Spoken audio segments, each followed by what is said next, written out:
Okay, Mary, what is this we're looking at? This is the shed that I built. And tell us more about your shed. It's just going to be like a hangout place for my friends and I to come. It's going to be like, there's going to be a TV right there. Wait, where? Right there, where that window is. Like Awesome. TV thing.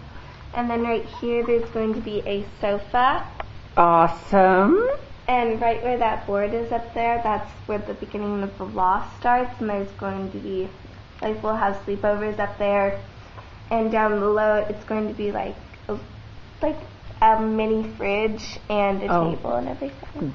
Are you excited? Yeah. That's fun. That's so fun. All right, let's look at how far this is from your house that you live in.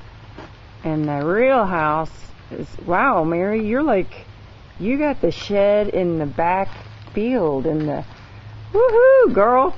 Are you going to have lights to come out here? So like at night if y'all are going back and forth between your house and your shed? What are you going to call your shed? Are you going to have a name for it? No, just shed. You know, because I named it Mary's Hangout House. Okay. I think we should come up with a name for your shed. The hangout house. You like the hangout house? Let's get a wide shot of your hangout house. Mary's Hangout House.